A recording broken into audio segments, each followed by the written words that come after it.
My name is Nouman Abu Isa. I'm from the Arab American Institute and a few other organizations. I've been involved with the Democratic Party also for about 15, 16 years. I am with the platform committee with my colleague from DeWitt here today, and we have been in the platform, state platform, for the last few cycles.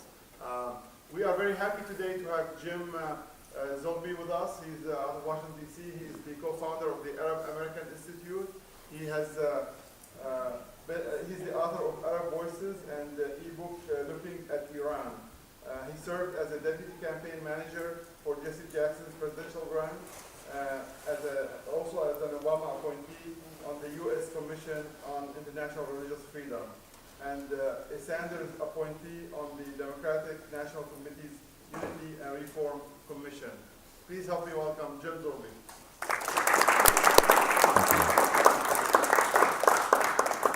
You know, the first time I came to Iowa around politics, yeah, I'm sitting over here, if you don't mind. It'd be weird if I was like sitting right in there in the middle. First time I came, Joe Ossie, it was an event we did in '84 for Reverend Jackson, and I remember being scolded by Joe because the event was to start at 9 o'clock in the morning, which I don't usually do 9s. It's like, and when I did, because I was working with the Arab community and then with the African American community, I was like, 9 means 9:30, maybe 10, whatever. And I'm used to that. You know, you just sort of show up around. It's 9-ish. You know, so I'm sitting in the hotel that I was staying at. I was sitting in the breakfast room, and it's like 1 minute of 9. And Joe comes in with this look on his face, like the kind of look my mother would give me, looking at his watch like, and I'm like, Joe, I'm eating breakfast. And he drags me out to the room, and everybody was in their seat right before 9 o'clock. And I said, oh, I'm in Iowa now. It's like, this is, people are prompt. So that was my first presidential campaign coming out here. And we've been coming ever since. I think the last time I was here, though, was with a book tour, which I think I did an event in Cedar Rapids. I don't recall. I did about 5 or 6 events in the state. And I owe you all a debt of gratitude because I sold a whole lot of books in Iowa. It was great. I'm here for a different reason this time. I'm here for the reason why I've been coming in the quadrennial cycle, and that is to talk about the Middle East. I remember coming in '88, and I'd written a paper in '88 about, we called it the deadly silence. What we said was, this was 1988, mind you, we said that since the end of the Vietnam War, which at that point was like 15 years, America had fought more wars, lost more lives, sent more weapons, sent more money, spent more political capital, and had more at stake in the Middle East than anywhere else in the world at that point. And that was '88, think of now. And I said, and yet we've never had a debate about it in a presidential election. And that's still true. We periodically, every 4 years, bunches of people announce. And look, I was on the platform drafting committee, and I introduced, my one victory was I got a death penalty ban. We lost on Medicare for all. We lost on a whole bunch of stuff. But I in no way can dismiss the importance of any of those issues. But I also can't dismiss the importance of the Middle East, because we elect people who are going to run for office, who are going to ultimately have to manage a very critical part of the world where we are deeply enmeshed and yet have no clue what the hell we're doing. And it shows. It shows in terms of the mistakes we've made and continue to make, and what we have at stake. I'm doing a book now that covers the last 10 years of my polling. I did Arab Voices, which was the first 10 years of our polling in the Middle East. This is the last 10 years. And it's actually quite devastating. If you look at it, it really is almost nightmarish. I was telling a story last night when I remember I was in 8th grade. They took us to see the movie The Robe. This is my demographic, so you'll like remember. You won't. And the scene of the crucifixion occurs, and some girl about 5 seats in front, I don't mean to be blasphemous here, but I mean this actually happened. She shouted out in anguish, "You can't do this to him." Well, of course, it did happen to him, but what a good film or a good book or a good storyteller does is make it, as they go through the narrative, make it so real that even though you know the outcome, it's like maybe this time it's like, they sort of have you relive it in a way that it didn't have to happen. It could have been different, even though you know what it is. Hi, Bill. And that's what I'm looking at when I look at the polling over the last 10 years in the Middle East. I mean, if you go back to Bush-Baker, even with the mistakes, the world was we came out of the Cold War relatively seamlessly, And if you look back at that period, we had the Madrid peace process, there was a sense of hope, Yemen united, and there was an election. The civil war in Lebanon ended. And the regimes were not anything to write home about. They were repressive, to be sure, but there was a sense of stability in that region. The Clinton administration did nothing absolutely creative at all, but they managed it for 10 years. It was still stable. And even before 9/11, we had clues from the Bush administration that things were going to go in a different direction. This was an ideological administration that, instead of dealing with reality, was going to reshape the world.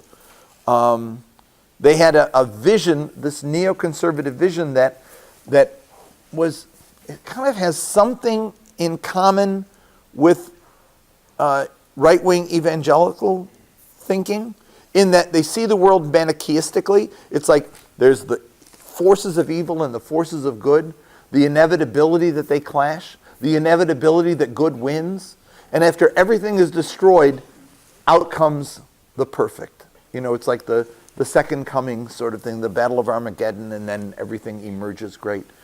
They actually thought, as Condoleezza Rice would say, we have to break the old system down, and out of it will emerge a good system. Well, didn't quite go that way. The Iraq War, which was it was based on a lie, and the lie wasn't that weapons of mass destruction.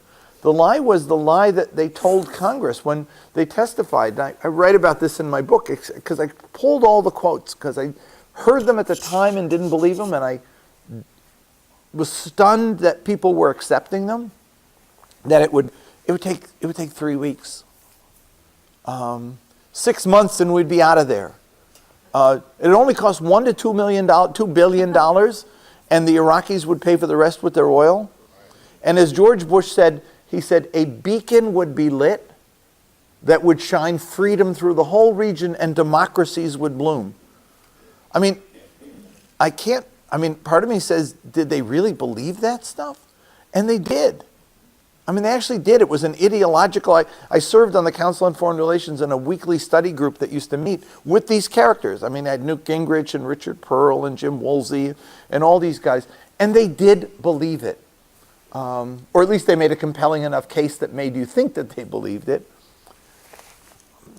And because they also had this sense that we were out of the Cold War, but the danger was that a new multipolar world would emerge, they wanted to avert that. And so they had this thesis that said, if we fight a decisive battle and emerge so victorious, we would frighten away competitors and would emerge not only unscathed, but we would emerge as the dominant force in the world that would ensure an American century. They called it the Project for a New American Century.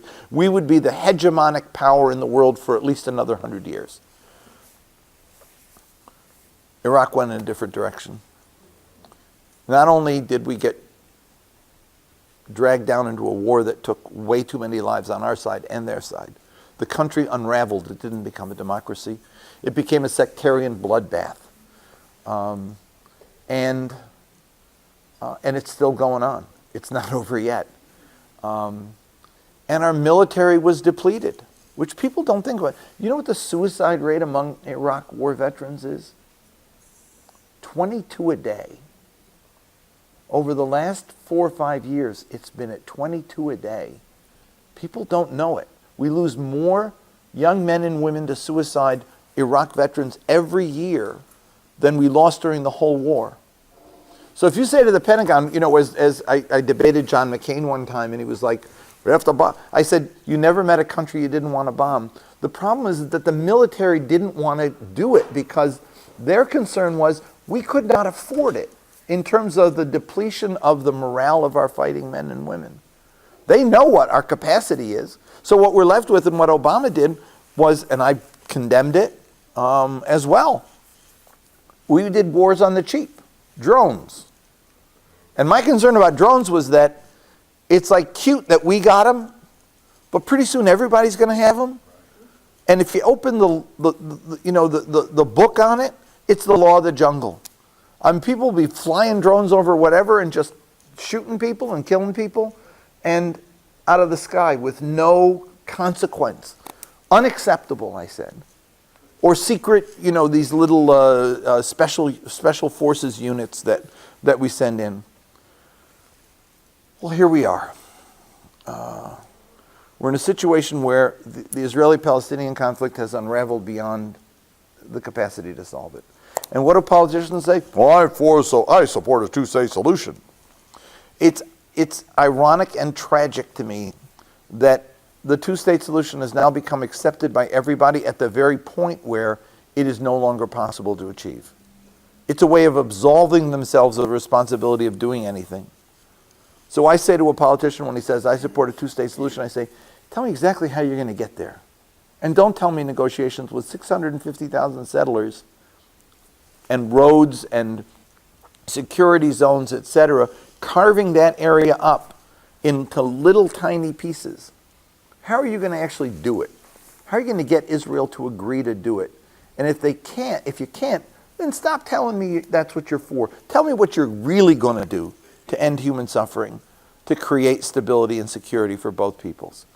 But that issue is, I think, there was neglect, there was recklessness, there was also this ideological thing. The stupidity of George Bush in 2004, the speech he gave where he said, we're going to re-engage with the Palestinians, but we won't re-engage with them until they become a working democracy. Then we'll enter negotiations.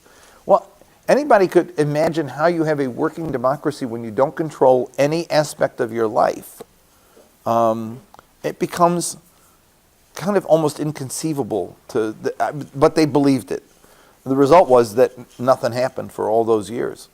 And while Obama started off very promising with an incredible speech in Cairo, the tragedy was that the pushback he got from Congress, from the Israelis, from even those in his own administration who weren't on the same page as he was, he backed away. And so it was great expectations and then great disappointment. I remember having a conversation with him one time, and he asked me how the polling was looking in the Middle East, and I said, man, the numbers are really bad. And he said, yeah. He said that their expectations were too high. And I said, sir, you created those expectations. You were the ones who said we would change Washington, change America, and change the world. And we believed you, and they believed you. And don't now blame them for having too high expectations. You created them. Yeah, well, and then that was the end of the conversation. I put that over here. The rest of it, Iraq, I don't know where it's going right now. What we're getting reports of in Anbar and Mosul is that the very same things that happened that created ISIS or Daesh are happening again.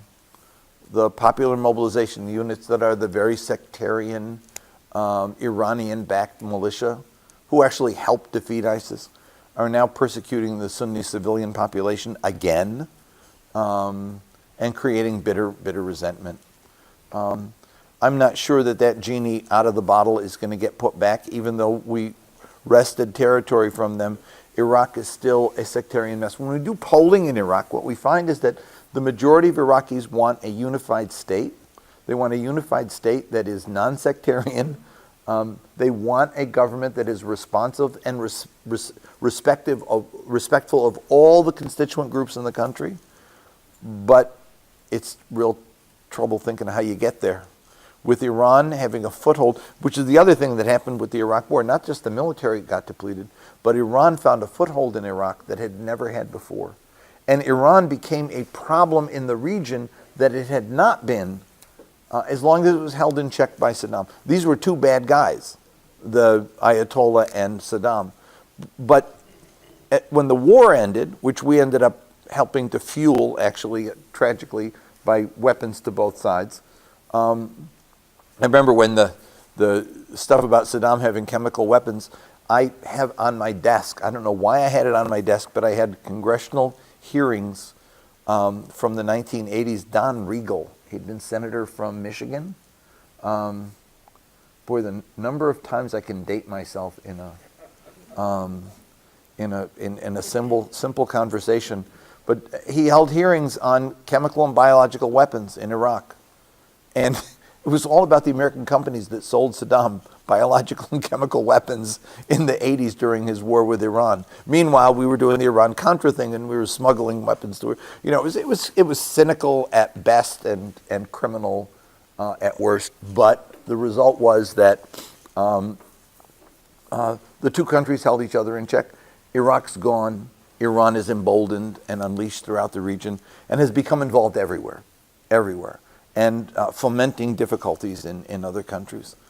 And so if you look at the region right now, you have Iraq's a mess. Syria, our policy in Syria is weird because if we had simply done nothing, it might have been better. But backing the Kurds, they deserve to be protected, but it created a problem with the Turks. And so the only ally we've got now is the Kurds, and the Turks were an ally and they're not anymore. And it's conflict within conflict within conflict, and I'm not quite sure how it plays out, but without a sense that, I don't think anybody in the administration has a directional sense where we're going with it. Meanwhile, you've got regimes that seemed promising at one point. Turkey seemed on the path to democracy. Egypt on the path to democracy, moving in the opposite direction. General Sisi is worse than Mubarak it was on a bad day. Erdogan has gone absolutely off the rails. I mean, there must be 80 to 100,000 people in jail. The purges continue. Saudi Arabia, which was there's a soft spot in my heart for Saudi Arabia because I used to go there a lot in the 80s and 90s, and it intrigued me. It was sort of like this mysterious place that was slowly emerging out of the desert, and people were struggling with tradition in a way that was frustrating. But, you know, when you look at the massive urbanization, Riyadh was about 35,000 people in 1955, and today it's 8 million. And it works. I mean, physically it works. But the culture shock of moving people from the desert into the city created a fundamentalist backlash against the modern ways. And they're struggling with that. The reformer prince who comes in, there's no struggle. He just started cracking down, putting people in jail. And while we supported some of his reforms, others of his reforms have made the country into an authoritarian mess. And when Obama negotiated the nuclear arms deal with Iran, which I supported, I think anybody with a right mind, and there were people without right minds who didn't. I mean, anytime you get any problem solved through negotiations, it's a good thing. But my argument with the administration was all that political capital, all of that pressure that we used, the sanctions and the punishment that was justified and that we used it for the wrong thing. We used it to stop Iran from building a bomb it didn't have. But meanwhile, what Iran was doing, which was meddling in Iraq, meddling in Syria, meddling in Yemen, Those were the things that we could have been addressing, using those sanctions to say, stop your meddlesome ways, and we'll ease up the sanctions, and we'll talk about the nuclear program, et cetera. I mean, in other words, to me it was like we solved one problem, but we unleashed the other problem, because Iran now was able to then even further project itself. The Saudis got so upset at the Iranian involvement in Yemen, which was not that great, but it was enough to make them anxious. They decided to declare war in Yemen, and Obama felt cornered because he had wanted to keep the Saudis in his corner. Even though he'd made the deal with Iran, he decided to back the Saudis, and so we became involved in a war we never should have been involved in, that they never should have been involved in, if we had just been smarter from the beginning. And smarter from the beginning, I'm sorry, got to go back again to the Iraq War. I remember in 2006 when the Iraq War was at a turning point and people were sort of ready to throw it all over. And the Congress formed the Iraq Study Group. You remember that? Jim Baker and Lee Hamilton headed it. And it involved some of the really fine minds in the country. Ed Dirigian was the sort of the principal author, and somebody who had been Assistant Secretary of State, and I had enormous respect for him. And they interviewed everybody. I was talked to, and other people were, foreign ministers in other countries were. And I remember when people were running for office that November, they'd say to Congressman, what do you say about the Iraq War? And he'd say, well, I'm waiting for the Iraq Study Group report to come out. Everybody was saying, I'm waiting for the Iraq, George Bush, I'm waiting for the Iraq Study Group to report. When the report came out, it became the best-selling, least-read book since Salman Rushdie's book, which, if you recall, everybody had a copy of. It was kind of like you had to buy it to show the Ayatollah. But you not only didn't read it, you couldn't read the damn thing because it was basically unreadable. I mean, I'm not sure what was about. And I knew English, but I couldn't, I mean, he knew English. I just didn't know what the hell he was writing about. But it was like, I got the book. I actually, when some of my books came out, I wanted somebody to do a fatwa against the book. I thought, could I pay somebody to do that? Because if somebody said, ban this book, burn this book, then people would buy the damn thing. But I never was so lucky. But Rushdie lucked out. An unreadable book that was bought by everybody. The Congress, nobody read the book. Nobody read the Iraq Study Group report. One of the things that it called for, Bush cherry-picked. You know, surge, I like that, I'll do that. You know, but one of the things that it called for as the sort of a principal goal was to create a contact group, it said. A contact group of all the regional parties, leading to a regional security framework. Now that's anathema to some people, a regional security framework. I don't know why, because it's lasted 40 years in Europe. We had the OSCE.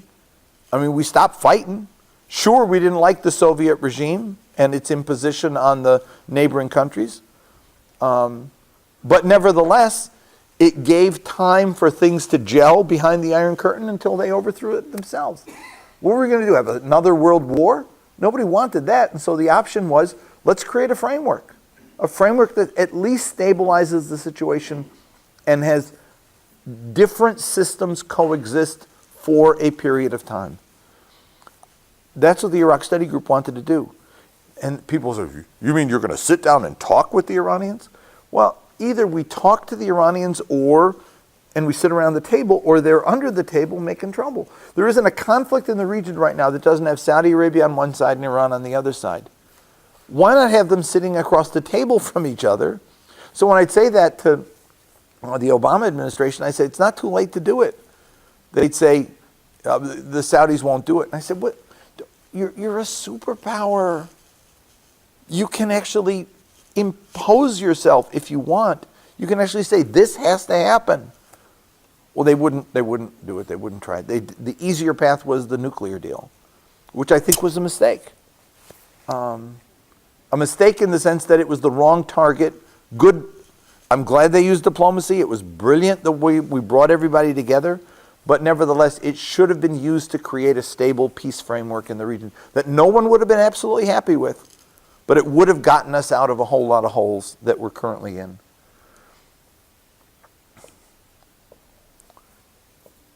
We have another election coming.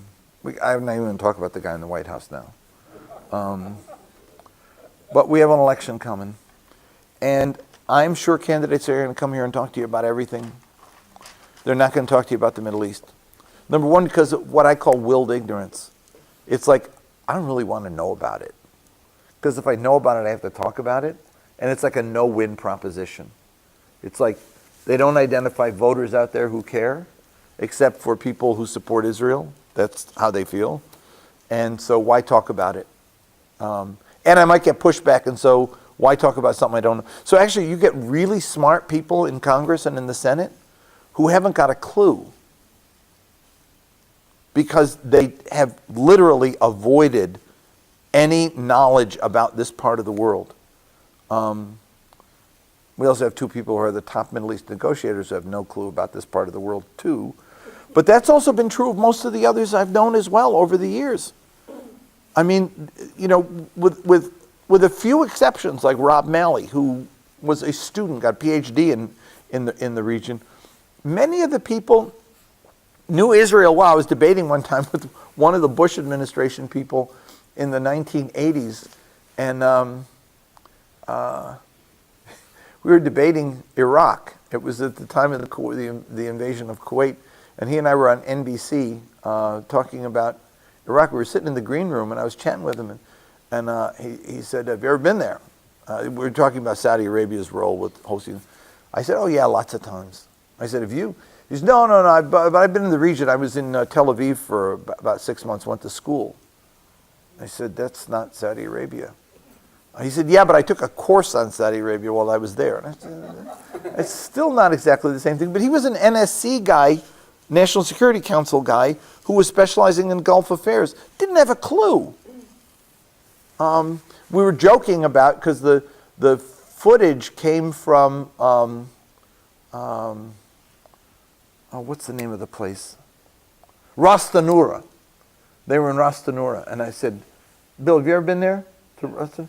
Yeah, it's a little Levittown project on the east coast of Saudi Arabia that's all American. It's like 30,000 people. If you ever see the Little League World Series and the Saudi team playing, they have a team from Saudi Arabia, they all got blonde hair and blue eyes.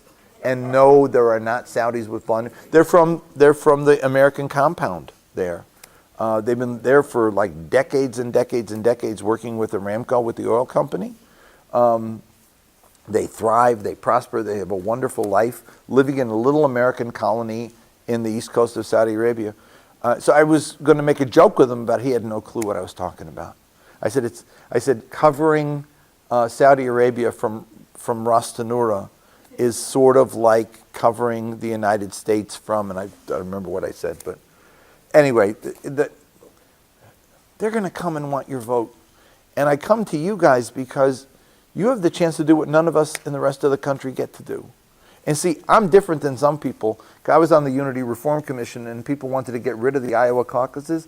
And I said, no, I love the Iowa caucuses, because if we didn't have you, everything would be a national campaign.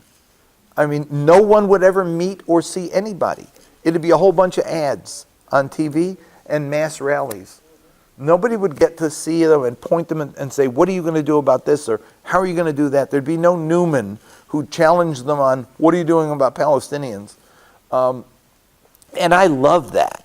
I love the fact that at least one place in the country gets to do the stuff that the rest of us never get a chance to do. And you all do it well, because you've been doing it for years. And I'm going to ask you to join us and make a commitment to help us get this issue talked about. You know, because I found that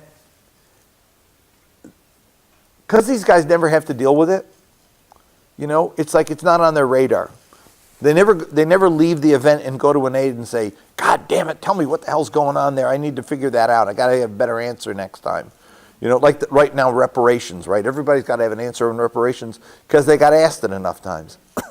Ask them enough questions on what are they going to do about Israeli settlements, what are they going to do about Syria, what are they going to do about Egypt and human rights, and they'll figure out answers. They'll get answers because they'll have to have them because they're afraid they'll get asked the question another time.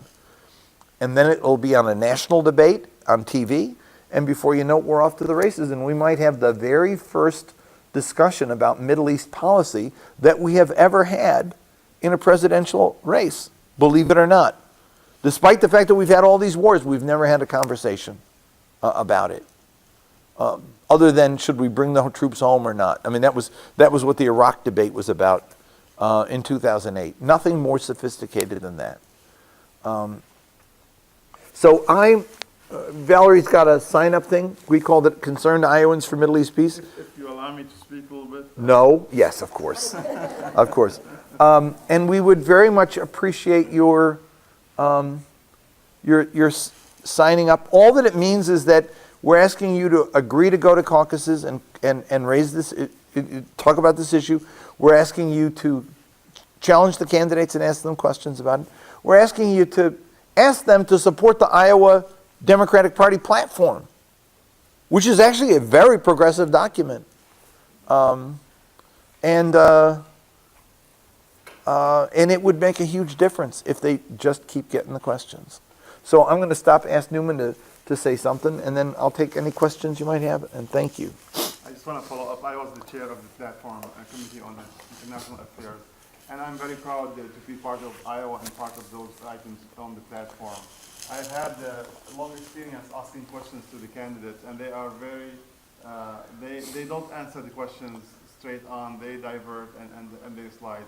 So we thought instead of asking them the questions about my issue, which is the suffering Palestinians, why don't we ask them about Iowa's issues? I mean, the platform, it's not my issue anymore, it's the whole state of Iowa.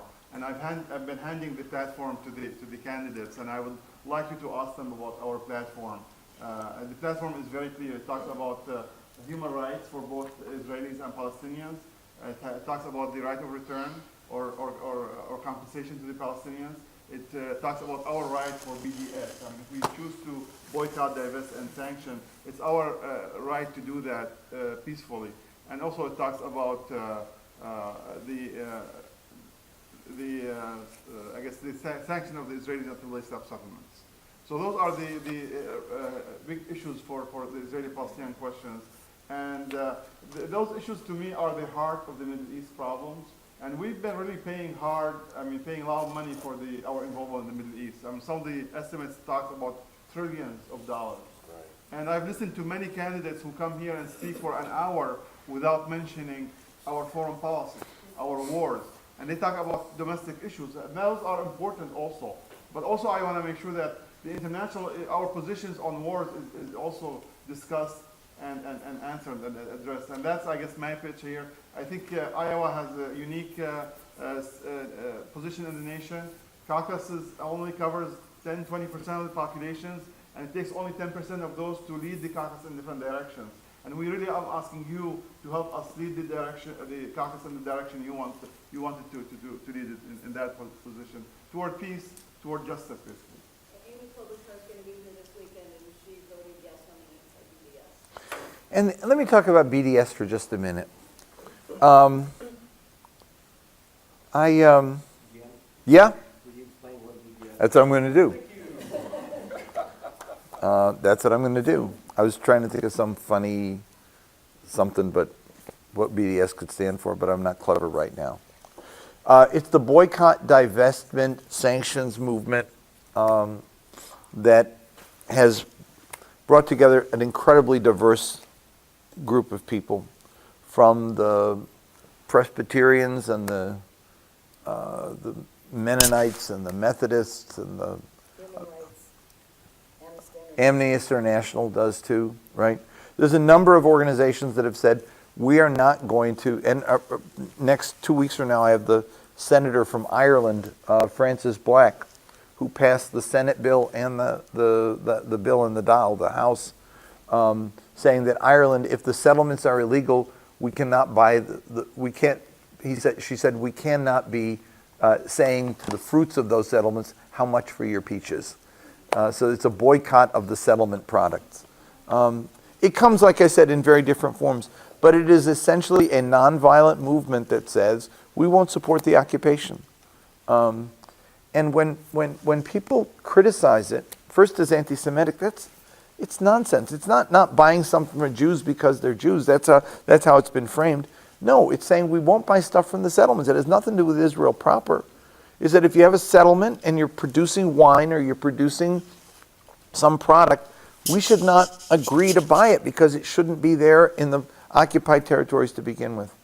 Pitzer College today, the faculty, they're voting on the faculty resolution. The faculty already passed it. It's gone to the college council today, which is a broader body.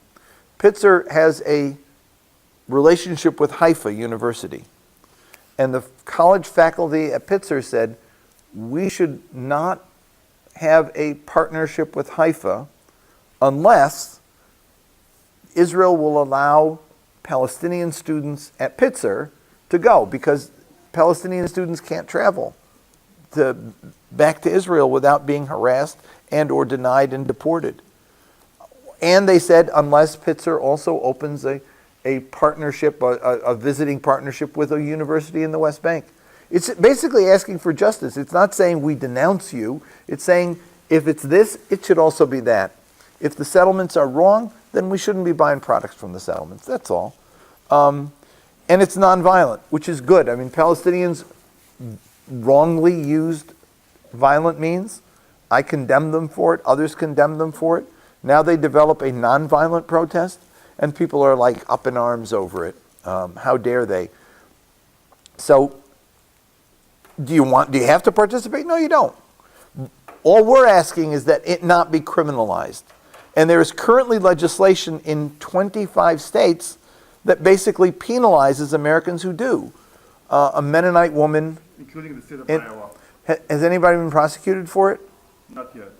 No, the woman in Kansas who was a Mennonite who wanted to get a contract as a math teacher, had to sign a thing. She couldn't do it in conscience. They fired her. She went to court. ACLU took the case. She won. We won in Arizona. Same thing. It was the same deal. In Texas, in Hutchinson, Texas, because Texas has a law of that sort, when FEMA was giving out grants after the big hurricanes 2 years ago, people had to sign they didn't support the BDS movement in order to get the FEMA grants. ACLU took that one on too. It's just nonsense is what it is, and it's wrong. And certainly the states were wrong to do it, but the National Congress should not reward them and say that's the right thing to do. Now, when he's talking about Amy Klobuchar, there was just a bill that passed in the Congress that said that Congress, the sense of Congress, that it supports all of these state bills. And everybody running for president voted against it except Amy Klobuchar. She voted for it. And she could say, I support Israel. That's fine. She could say, whatever. The question is, why punish American citizens for expressing themselves differently? That's the issue. That's the issue. It's criminalizing free speech. It's penalizing people for simply participating in a movement that their conscience tells them to support. And so that's the issue. If you want to boycott, you don't want to go to a restaurant because it's Israeli, you don't have to. It's not an issue of legality. It's an issue of morality. I would say if you don't go to a restaurant because it's Jewish, that's sinful. It's wrong. But if you don't go to a place because they're selling products that come from the Israeli settlements, that's a very different thing. And that's the distinction that has to be made. Distinguishing between boycotting Jews as Jews, which is evil and wrong and immoral, and boycotting products that come from settlements because that's evil, immoral, and wrong. It's not a subtle, it's a very real difference. Yes? Two things. The United States has a long-standing ally in the Middle East. Why don't we rely upon that ally to work out a peace agreement among the various nations? That's one thing. The other is, if you had your brothers, who would be the regional hegemon in that region? Who's the ally that we have? Well, I understood that the Israelis had a special relationship with us. They do, but how do you have them negotiate the peace agreement? Well, that's what I'm wondering. Yeah. It'd be like if my son and daughter were having a fight And I said, you know what? I'm going to let you, my son, take over and you solve it. And actually, you know, one of the tragedies of the Oslo peace process, I did a book, he didn't mention one of the books another book I wrote called 20 Years After Oslo. It was on the 20th anniversary of the Oslo signing. I was very intimately involved in that process and actually worked with Vice President Gore for about 3.5 years until the project that we were working on ended. Oslo came about in a very weird way. Bush and Baker put all their capital into getting everybody to Madrid, and then they had 11 rounds of peace talks after Madrid that went nowhere, because the U.S. took the position that we were just going to be observers and conveners. And when one party has all the power and the other party has no power, being a convener doesn't quite do anything other than the Israelis say, this is what we want, and the Palestinians say, we can't give that to you. Here's what we want, and the Israelis say, no, we won't give that to you. And then it was 11 rounds of stalemate. Finally, they got so frustrated with that they went behind the backs of the United States to Oslo. And they negotiated privately among themselves, and they came up with this accord. Now, the Oslo Accords, if you read them, are a little bit of this and a little bit of that. The one big breakthrough at Oslo was that each side recognized each other's national right to exist as a separate people with self-determination. That was a huge breakthrough for the Israelis and the Palestinians. The rest of it, there's no agreement. There was an agreement to continue to discuss until they could agree. And so I called Oslo at the time a cry for help. It was like a couple who'd been married for 35 years and fighting the whole time, finally coming to the marriage counselor and saying, we need help. And we agree we've got a problem, and we agree that each of us have rights, but we can't figure out what to do with it. And it's as if the marriage counselor said to them, that's really great. Now, I'm going to leave you two alone in the room and let you see if you can work this out, which is essentially what Dennis Ross did for 8 years during Clinton. We just let them go again where they had been, and they couldn't come to any agreement. And in the first 8 years after Oslo, during the Clinton period, they continued to talk. Everybody was talking the whole time, but settlements doubled. And Palestinians got poorer because one of the things of the occupation that was devastating, when I started with this project with Gore, we read everything we could on the Palestinian economy. That's what I was in charge of, was growing the economy in the West Bank, or trying to anyway. What we found was that before the peace accords, the single largest source of wealth in the West Bank were day labor jobs in Israel. Day labor jobs. They couldn't go and live in Israel. They would go get bussed in the morning, get bussed back at night like migrant workers. 140,000 people. That's 140,000 families survived on day labor jobs in Israel. That was a big deal. 8% of the economy was public sector, which was good because there was not a burdensome public sector to have to worry about. After Oslo, in the year after, Baruch Goldstein, who was a Jewish settler at an extremist settlement outside of Hebron, goes into a mosque in Hebron with a machine gun and mows down 29 settlers. The Israelis were very concerned that there would be a blowback from that. So they started a closure of the West Bank. And it was the first time they'd done a full closure of the West Bank. No Palestinians allowed in. And the closure remained until today. It's never ended. Which meant 140,000 day labor jobs gone. Now they now issue some permits, and so there's now 35,000 or so who get to go in. But what do you do with the other 110,000 people? And so what happened was the Palestinian Authority had to absorb them as government workers, because one of the big problems we had in the economy on Palestine is that they have not got the right to import or export. They can't import freely and export freely. They have to go through Israeli middlemen, which usually makes the situation untenable, because the middleman ends up taking the margin of profit away from the manufacturer in the West Bank. And so it's basically a captive economy that can't grow. That said, You now have more than half of the Palestinian economy is public sector and dependent on external aid or on remittances, tax remittances from Israel, which Israel decides periodically to hold up. And then the U.S. cut a large chunk of the aid from our part. So it's really a horrific situation. And I don't remember why I started telling you that, but I did. Yeah. I have a question for Newman and a request from you. The question is easy. I chair the Women's Human Rights Coordination Group for Amnesty International USA. And I'm wondering, is Cedar, the Convention on the Elimination of All Forms of Discrimination, still in the Democratic platform?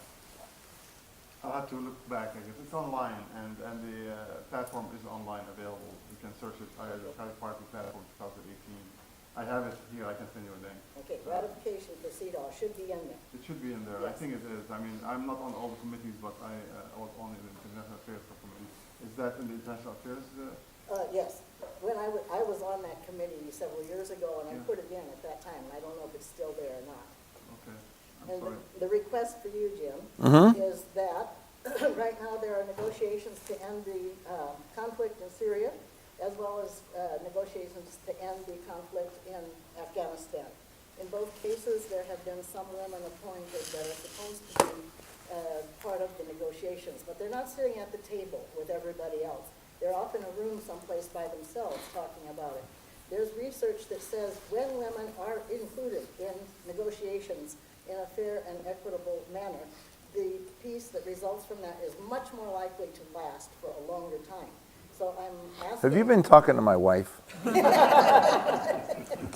kidding. Everybody should be talking to you, and I am right now. You are talking to these people who are not knowledgeable, who are sitting there trying to make a decision for people who are not involved, and the women are going to be involved for the rest of their lives about whatever comes out of that. They need to be at the table, and I'm asking that when you talk to these folks, will you please remind them that they're missing half of who should be there, and they can't just be there in name only, they need to be there as full participants. You know, we talk about advances that we've made, and we certainly have made lots of advances. But when I was doing pardon? When I was doing the project with Vice President Gore, we were to bring together 75 Jewish business leaders and 75 Arab business leaders to talk about investment projects in the West Bank. On neither side could we come up with an adequate number of women to participate in the project. On neither side. I chair the Ethnic Council in the Democratic Party. We look for equity. It is almost impossible to find in any of the ethnic, not just the Arab side or the Turkish side, it's the Polish, the Italian, the Irish, the whatever. There is a problem of gender equity in all of these situations. It's not just in the Middle East. It's a problem, and it actually, both of those examples stunned me, because I thought when Gore first gave us the charge to do this, Mel Levine, former congressman from California, he was my co-chair. We were the co-chairs together of it. And I thought, I was like, oh my God, this is going to be so embarrassing. They're going to come up with, 37, 38 women out of their 75, and we're going to be whatever. They couldn't do it either. And so... They need to try harder. Yeah, I agree. And one of the things about look, Afghanistan, I'll be very honest with you. There's a funny story that when I was teaching at, I taught a semester at Davidson College, and they used to love this story. Why I don't do some of the network shows anymore. Fox called me to say, we want you to come on and talk about Afghanistan. And I said, I don't know anything about Afghanistan. And the booker, she laughed. She said, oh, nobody ever says that to us. We'll pull out the daily printout, the news. I said, I'm sorry, I'm not going to regurgitate the daily news and the conventional wisdom. I don't know anything about it. I don't know the history, whatever, and I'm not willing to pretend I'm an expert about something I don't know anything about. She said, well, no, we want you from the left and we've got somebody from the right, which is what all television is right now. And I said, no, I just won't do it. So I used to call that the Zogby Test. If I don't know something, I don't talk about it. That being the case, I do know a little about Afghanistan. And what worries me is that we never should have done it in the first place, but we did. And I believe that as in stuff that I've read from the beginning of it, that within a short period of time after we leave, it'll be right back to where it was. In fact, the government is now talking to the Taliban. The Taliban will take over, and the culture of the country has not moved in that sense, and it's tragic. Some women have. Yeah, They need to be there at the table. I know. The problem is that who's gonna sit them at the table? The Afghanis won't. Americans could insist. Insist, yeah. Well, I don't have much say with this administration, but I think your point's a good one, and it's something actually to raise with the candidates. I think we have a campaign in Iowa. Right here, and then Bill. 50-50 First, by 2020. first you, and then Bill. Yeah. My question is about Jared Kushner and his supposed role in bringing about Yeah. some resolution of the Yeah. Palestinian-Israeli conflict. What can you tell us about that? You know, we don't know anything about it, which is, I guess, sort of like Jared Kushner, who doesn't know anything about it either. No, that was a cheap shot, and I want to take it back. We don't know anything about it for sure because they keep saying that they haven't finalized it, but they keep hinting, and the hints don't smell good to me.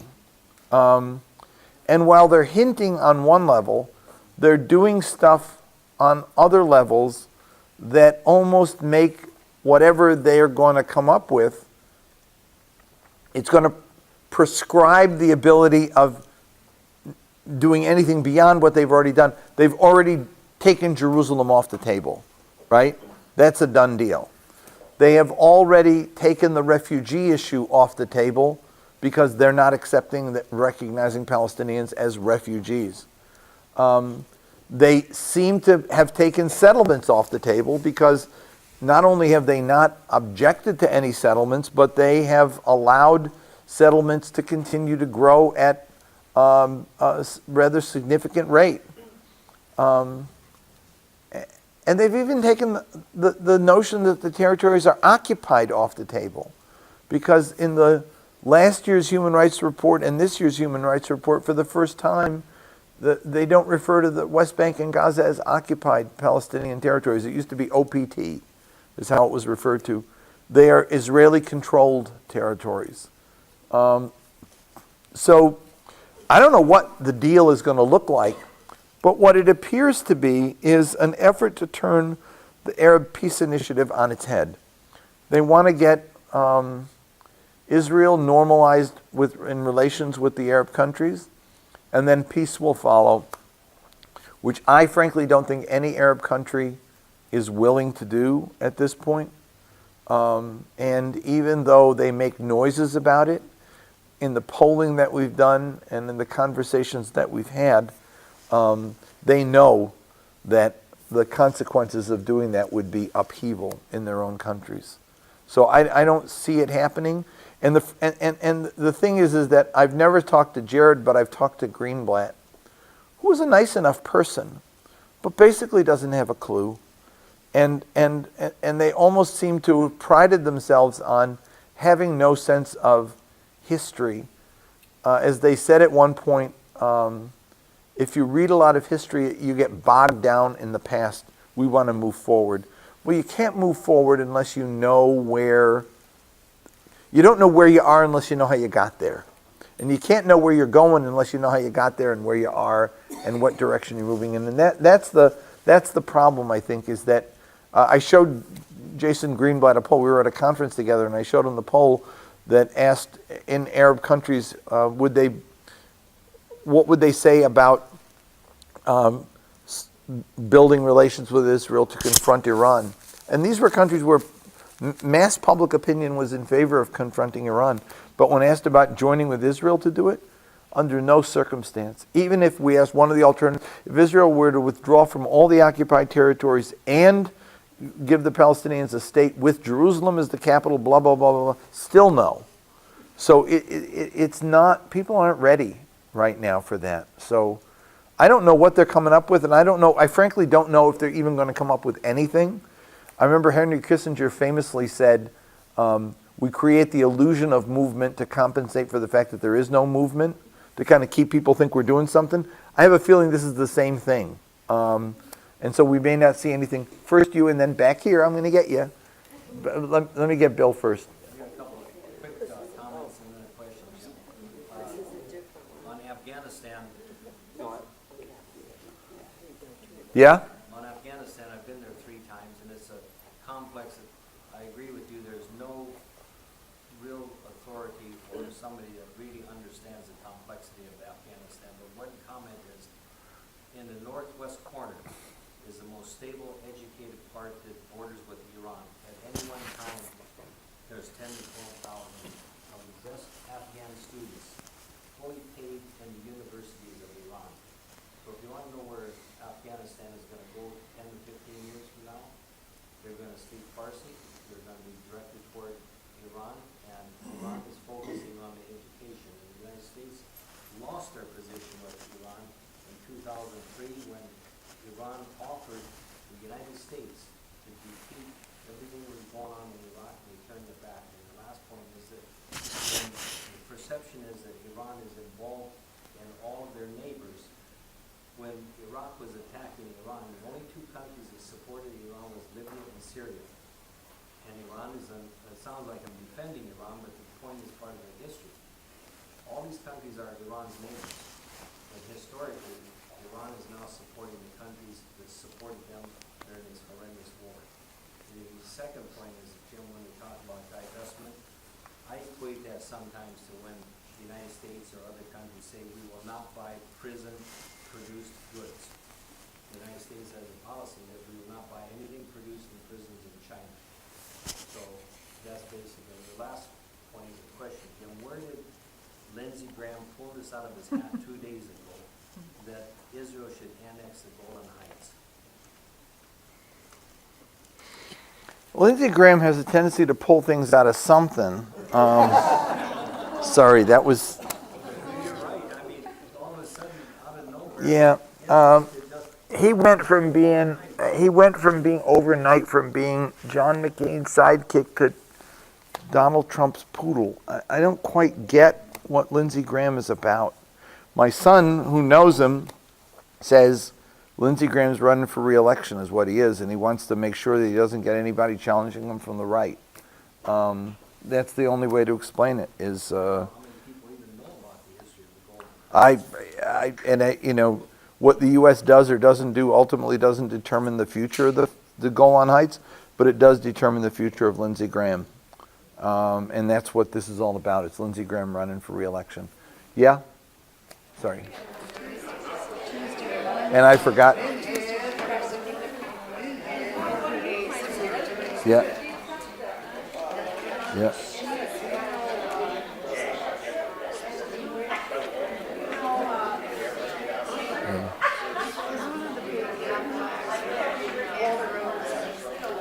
Yeah. 6 months and we'd be out of there. It only cost $1 to $2 billion, and the Iraqis would pay for the rest with their oil. And as George Bush said, he said a beacon would be lit that would shine freedom through the whole region and democracies would bloom. I mean, I can't. I mean, part of me says, did they really? And they did. I mean, they actually did. It was My comment would be that I had Nick Rahal on my TV show several years ago when he was still in Congress. And for some reason, to my great embarrassment, I don't know why, because Nick and I have been friends for decades. And we used to travel the country raising money for ADC and then for Save Lebanon. And then with my institute, he'd do it. And I introduced him as the former congressman from West Virginia. And I was like, I heard the words coming out of my mouth, and I was like, ugh! And he looked stunned, and he said, "Not yet, not yet." And now he is the former congressman, and so just hearing that sort of strikes me, reminds me of that horrible situation that I created for myself. Look, there has always been there's a book back there. Valerie brought copies. It's a book I wrote 40 years ago, called Palestinians, the Invisible Victims. And it's about the role that political Zionism, not religious Zionism or any of the other forms of it, but the political Zionist movement that ultimately won out. There were different visions of that ideology. That particular one played in justifying the conquest of the land and the removal of the people.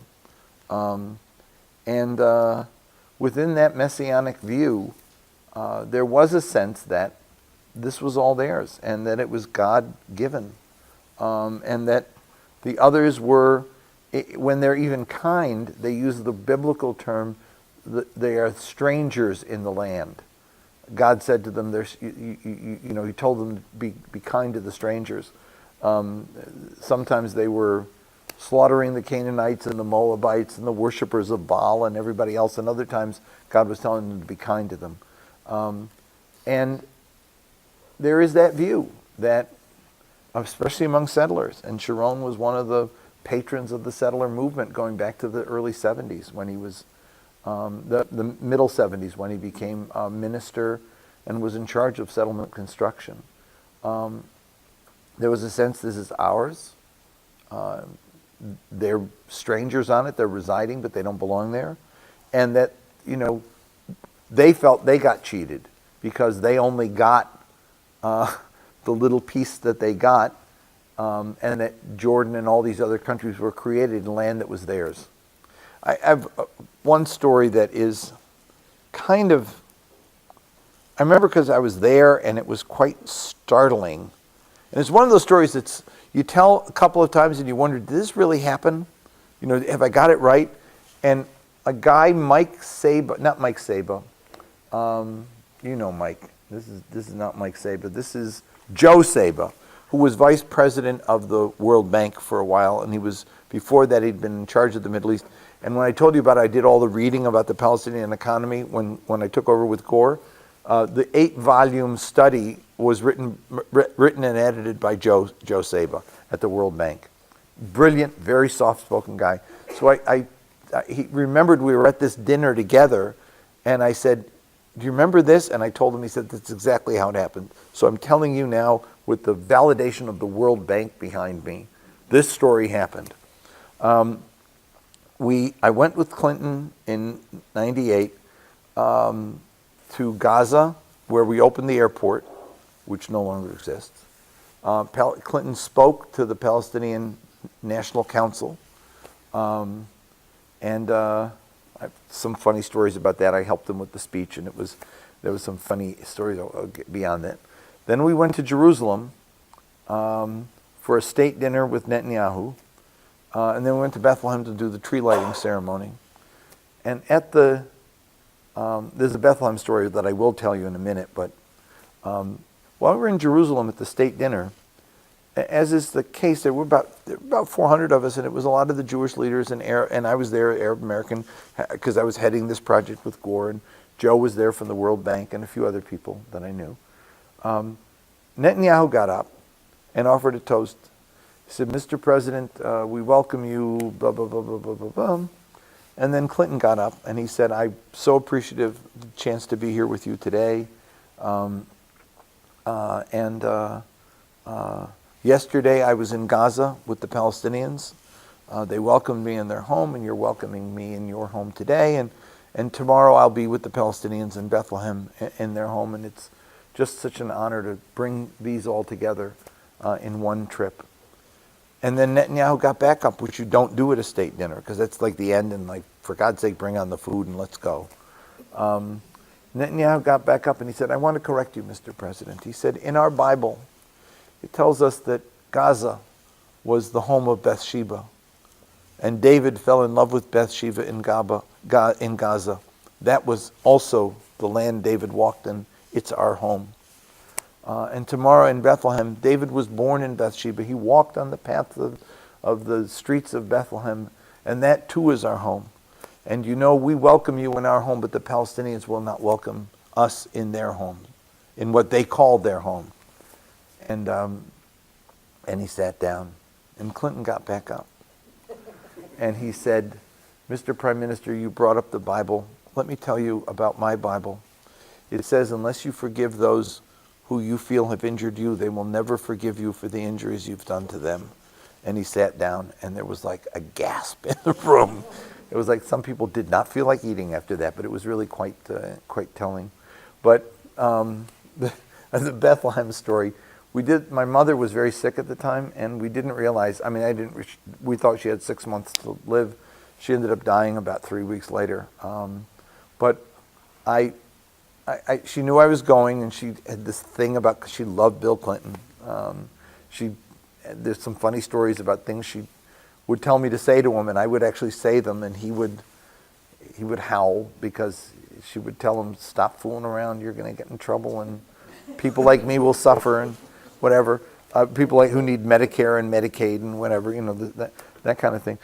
Anyway, so I'm in Bethlehem, and I said, I got to bring Mom back something. So I asked after the tree lighting, I said, I want to get my mother an olive wood carving like a Madonna and Child. And the store I went into, the guy looked strange, like, Madonna. Oh, he said, you mean the Virgin? He said, you go to Kanawati's up the street, best virgins in Bethlehem. So I chuckled to myself because he obviously didn't get it. And I went up to the Kanawati's, and sure enough, they had some gorgeous carved olive wood mother and child. And so I bought one for my mom and one for my mother-in-law. I am the good husband.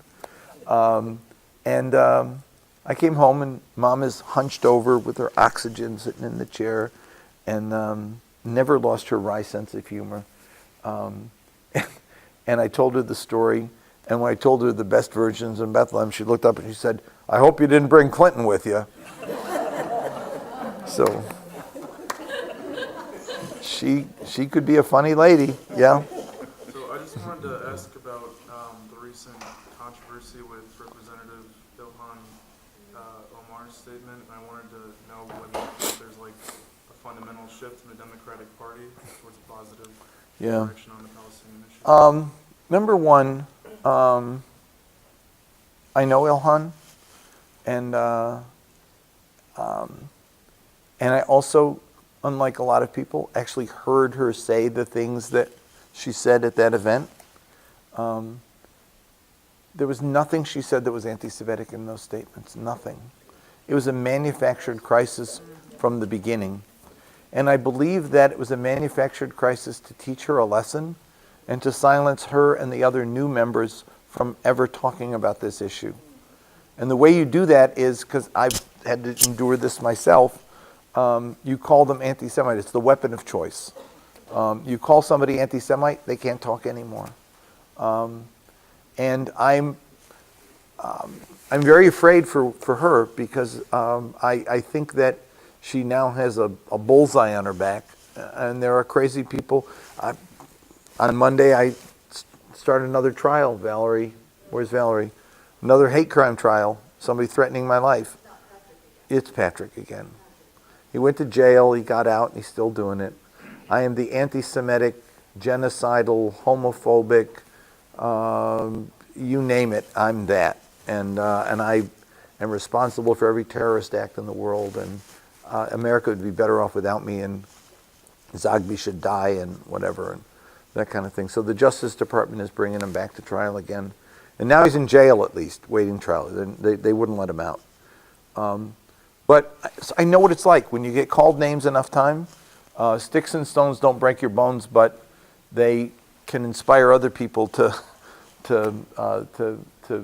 I'm sorry, names will never hurt you, but names will hurt you if other people decide to take sticks and stones against you. And that's where I think Ilhan is. But what also happened, and it's a shame that she had to pay the price for it, is that Eliot Engel comes to Congress with Ted Deutsch with a resolution to denounce her. And they thought it was a slam dunk, because it's always been a slam dunk. You just do it, bring it in, and oh yeah, of course, guys. And it wasn't a slam dunk. They got pushed back galore from the Black Caucus, from the Progressive Caucus, and from the young members, and from public opinion. A lot of Democrats wrote in and said, don't you dare do this to her. Don't silence this debate.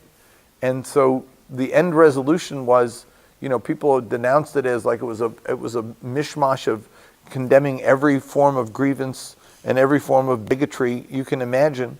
But it was precisely because those constituencies in the party reared their head for the first time and said, do not do this. And what's happening in the party is what's happening in the country. There is a demographic change. And this issue, if you look at the Pew poll from last year, had among Democrats support for Israel, support for Palestinians almost equal. The Gallup poll from this year says the same thing. What's interesting is below the surface of the partisan change is the demographic change with young people and people of color, black, Latino, Asian American, being in a totally different world than older folks. And that shift is a very real fact that somewhat should empower you, because the candidates are a little aware of it. And when Bernie in 80, I'm sorry, 80, God, I'm so old. When Bernie in 2016 raised the issue, he did not expect the reaction he got.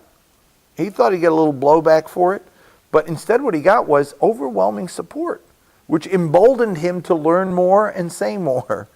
And what I'm thinking is going to happen right now is that more candidates, the more they hear, the more they'll want to know and the more they'll want to talk about it, because the Democratic base right now wants a different policy. And what the Elliot Engels of the world are counting on is that they can either silence it or so intimidate people to not do it that they can keep it under the. But I don't think you can anymore. I think it's out there, and it's not going away. Yeah. That was my question. You said they were attempting to put the lid on her. You think the lid is off and they're not going to totally suffocate it? I don't think they have. I think that they know they lost. I wouldn't be surprised if they try to come up with another way of doing the same thing. But they have to recalculate. We'll see at the AIPAC conference next week, or the week after. We'll see how AIPAC reacts to this. And we'll see what happens with the Israeli elections and how they react to that.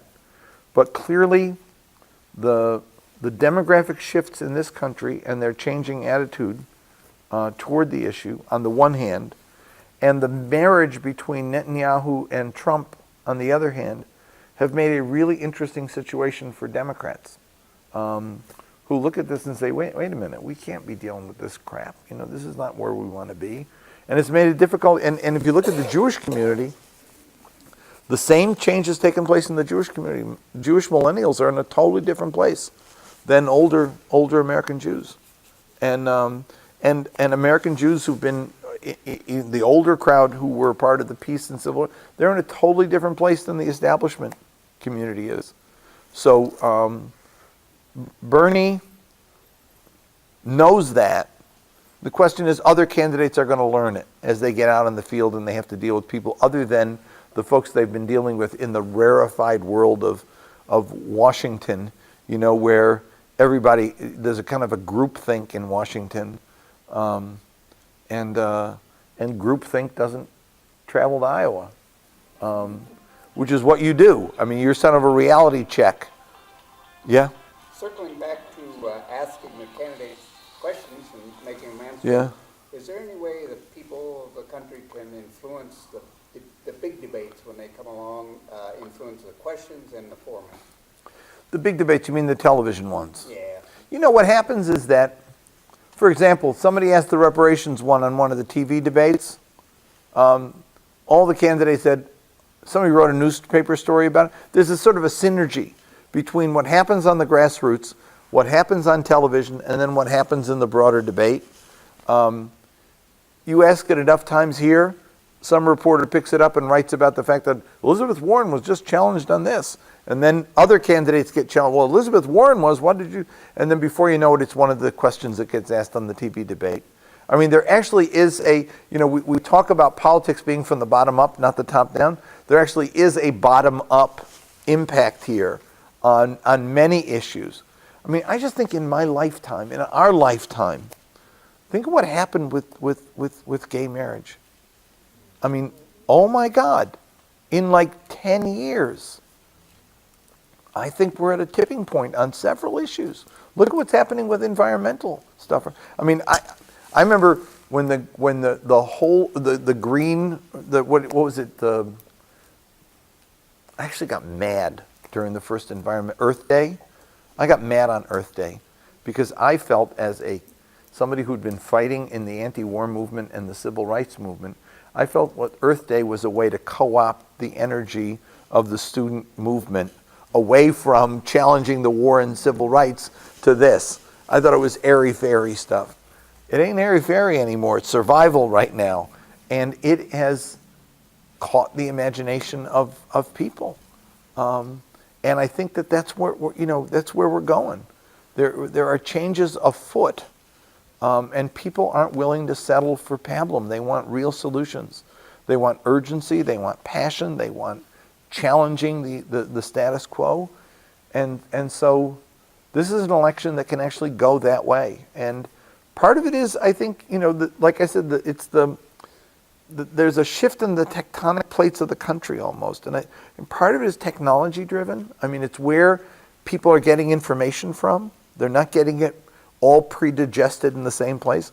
It's that people have, especially kids, have a different view of themselves in the world. I was telling people the other day about my granddaughter, Celia, who is now 16. And frankly, if her mother weren't so hell-bent on her finishing high school, I'd hire her tomorrow. She writes better than almost anybody else I have working in my office. And she did a brief last year on sanctuary cities. My son is the top immigration guy on the Democratic side in the Judiciary Committee. He read the thing. He said, I have lawyers working for me who don't write this well.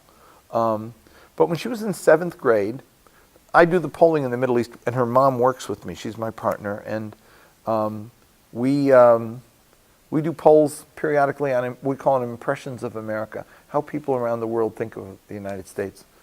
So unbeknownst to us, Celia did a project for her 7th grade project.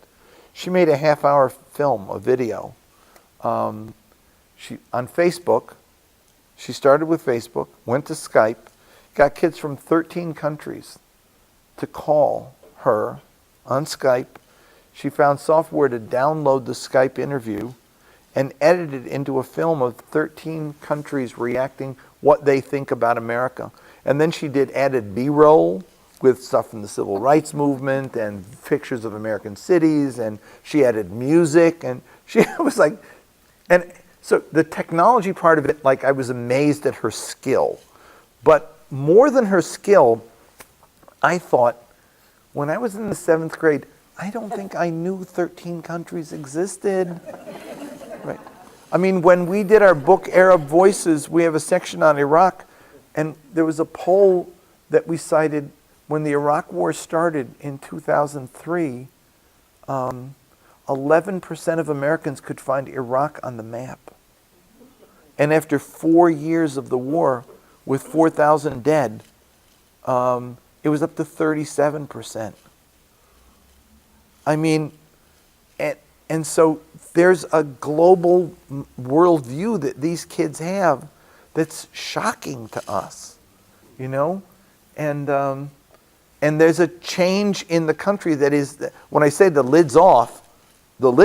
It's like there's a whole new world and a whole new mindset about the world out there that is not going away, and we're just struggling to figure out how to make it work from there. But this new class in Congress is a very different breed of animal. I went to see Ilhan the other day, and I said, I'm not going to do what everybody else does. I'm not going to come. I said, I know people have been coming to see you and saying, you ought to do this, you ought to say this. I said, you know what? You know more than I do, and you wouldn't be here. I mean, I never got elected to Congress, so I'm not going to tell you anything. I just want to hear from you. What are you doing, and what do you need? She was like, thank you. She said, nobody asks me what I think. They always tell me, you ought to say this, you shouldn't say this. Here, how about writing this? And the AOC, I mean, every time, part of me is irritated because she's younger than all my 5 kids. And every time I hear her talk, I say, oh my God, I'm learning something that I never thought of before. She teaches me a lesson every time I hear her talk. She's really smart. And in clever ways that, I don't know if you heard the little minute clip about her talking about cynicism. It's just 1 minute, and it's brilliant. She got asked the question about moderation, and what do you say about people being moderates in the? Is that? And she said she's also really cute as hell too. So she said something about she said moderate. She said, you mean the people who go yeah like that? And she said we've gotten to the point where we're so cynical that she said in the political world and in the media, cynicism has become praised as a value. So if you have an idea and you're passionate about the idea, you're considered marginal. But if you say, yeah, maybe you can, maybe you can't, that's viewed as kind of like, oh, he's such a thoughtful person. And it's true. It's true.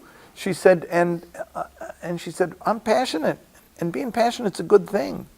They're criticizing her for the Green New Deal because they're saying it's unrealistic. Being unrealistic maybe is a good thing. Maybe it's wanting something bigger than we've got and willing to fight for it. Every great thing that's happened in our country has been a visionary who said, this can happen even though you tell me it can't happen. I'm going to go, but I thank you so much for listening, and thank you for signing up. And you'll be hearing from us and from Newman about what we'd like to do is, if you do question a candidate and get an answer, we'd like you to let us know. I got the forms. If anybody wants extra forms to take with them to get other folks to sign up, can I give you my address if you have questions I didn't answer or questions you have? Yeah? Yes. That's kind of a suggestion. If you do, because this is the thing that's important, when you ask a question to a candidate, have somebody record it. Yeah. That's very important. Newman does. And we want to try to share it also. Yeah, that's what I mean. So if we get the responses, we'd love to show them, have them send them to us so we can show them nationally to folks. And it'll inspire other people to do the same thing, you know? So please let us know. And if you don't get a recording, just send us what happens, just so that we kind of know what people are saying.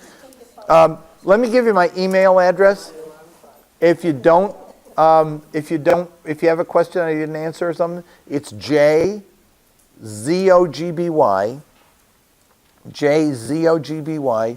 at aaiusa.org. JZOGBY at aaiusa.org. And I have the very annoying habit of responding to every email I get, except I'm not looking for a pen pal. So I don't want to be mean about it, but I do. People will write and I respond, and then they'll write and I'll respond, and then they'll write and I'll respond, and I'll say, that's enough. Okay, it's like I got 5 kids and 13 grandkids, and I try to stay in touch with them. That's different. But no, if you have serious questions or you want to report on something that happened, or you want to just let me know what problems are or help you might need from us, don't hesitate to write me. I'm only kidding. I mean, I really want to respond and help. And I'm here in Iowa. If you have a group you'd like me to come and talk about this issue here, about connecting, I'll be glad to come and try to connect with your group as well. And I'm coming back in June. Jim, if you don't mind me answering, Joe was on the trip with Jim on the twin Gaza trip, so if you want to hear, Jim has a lot on his mind, but if you want to hear some other interesting stories about the Gaza trip, talk to Joe later about, he has some other parallel stories with Jim on the Gaza trip. Jim's more focused on the politics. Joe will give you some insight on the other parts. All right. Jim, Yeah. this is Matthew Stover, Hi, Matthew. who did a tour in Afghanistan and a tour in Iraq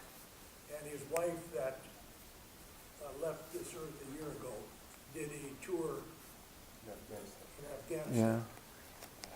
And so we have people in our group that have got the first-hand experience. Yeah. That you Where in Iraq were you? Mosul. Oh, during the, huh? You spoke about that, the report that was Yeah, the study group report. in Mosul at that time. Yeah, Yeah, so I saw some of the effects of that. yeah.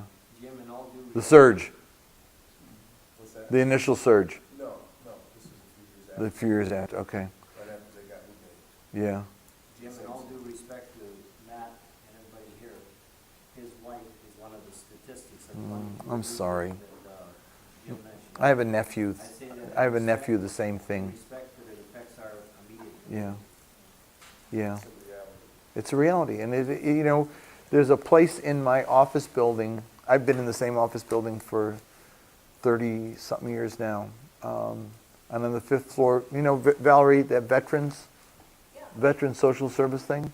When I first moved in, I used to talk with them a lot, and they would tell me that the homeless and addiction problem that we were seeing in the district at the time was Vietnam vets. Now it's Iraq and Afghan war vets. It's the hidden consequence of the war that nobody wants to deal with. Nobody wants to own it and deal with it. The fact that it's not like, okay, you come home and it's over. It's not. It's never over, and we don't deal with it. And I thank you for sharing that with us, and I'm very sorry. I'm very sorry. Thank you all very much.